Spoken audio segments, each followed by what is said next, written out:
Hey folks, welcome back. We're going to continue on with our cool little series of neat power things here.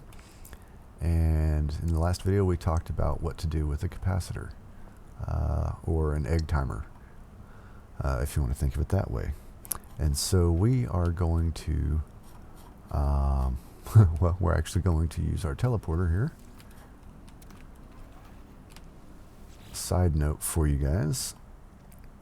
Once you are into this menu, if the teleporter powers down, you can still get out of here.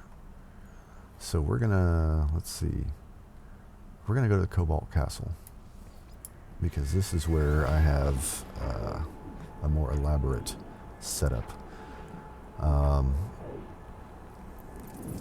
Multiple uses of egg timers, multiple egg timers chained together.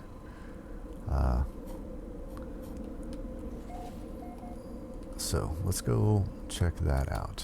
All right, welcome to the Cobalt Castle, guys. Why are all my power lines showing? Hey, why aren't you working? Hey, look, it works now. Funny. All right, solve the puzzle to access level 2. What the hell does that mean?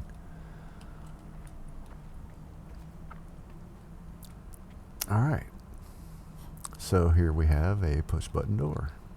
Practical application of the egg timer, or the capacitor.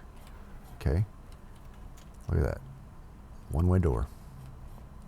Which is pretty cool because now I'm in a room with fucking no way to get out. Yay. But what's this?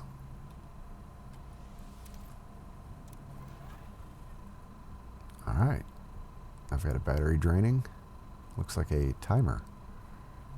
There's some 3 lights, and this door opened. It takes me into this room. Alright. Here we have a combination lock. If I push the wrong button, nothing happens. Push the right button, you get a single blinking light, which is also a neat trick. Now, if I push that button again, nothing happens. All right, this door's still open, all this, push, the wrong button, nothing happens.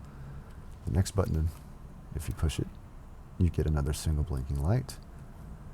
If I push it again, what the hell? Nothing. Nothing. Well, single blinking light, there's my combination that opened this door. That egg timer in the front room that opened the door to the side also opens this one.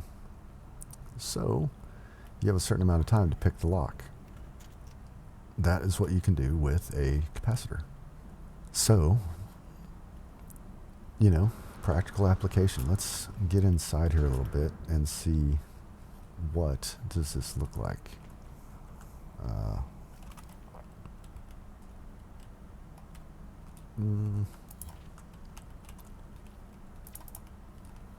Alright, so we have a little room in here behind the room with all the buttons, with a crap load of switches, a few batteries, and some more switches over here, which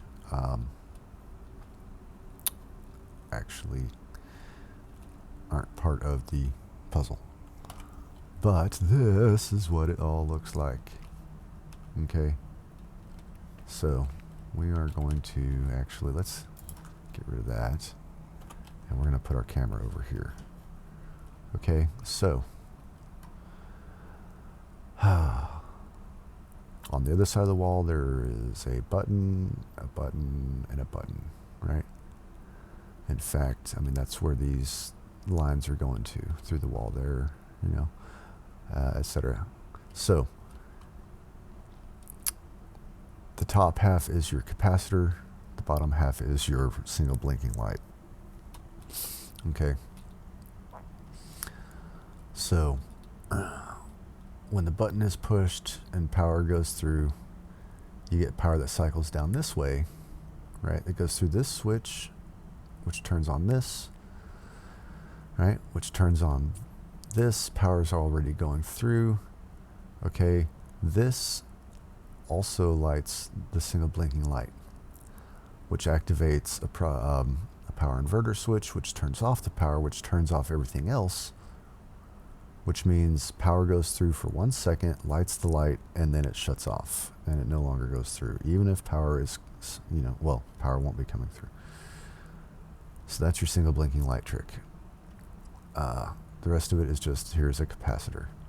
Now what I've done is set a condition, a yes/no question for the rest of it. Does this battery have power, yes or no? If it does, then if I push the button again, nothing happens, right? And if I push the button for the next one, the proper thing will happen, meaning it'll fill this battery. So if there's no power here, and I push the button for this one, nothing happens. There has to be power for here. There has to be power at this battery for that yes/no answer to be a yes. So you can set conditions in a yes or no, which means there are much more things you can do with your design and things, the tricks you can come up with. In this case, it's a matter of pushing buttons in the right order to open a door. You could also set it up to say, if you push the wrong button, not only does this not fill, but because I pushed this one instead of this one, since I did it out of order, it also drains the battery and resets the game, making it more difficult. So if you wanted to have multiple levels of something, you could have increasing difficulties. In this particular case, it's just push the right button, and then eventually you push the next right button and it all works out. Low level difficulty.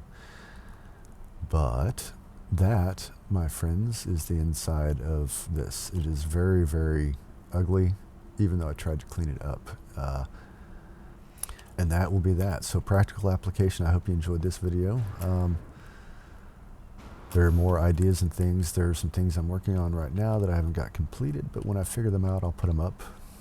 Anyway, I've rambled enough. Take care, y'all. Thanks for watching. Like, subscribe, share, or don't, whatever. I'm doing this for me and for my friends, and if you guys like it and it helps you, great.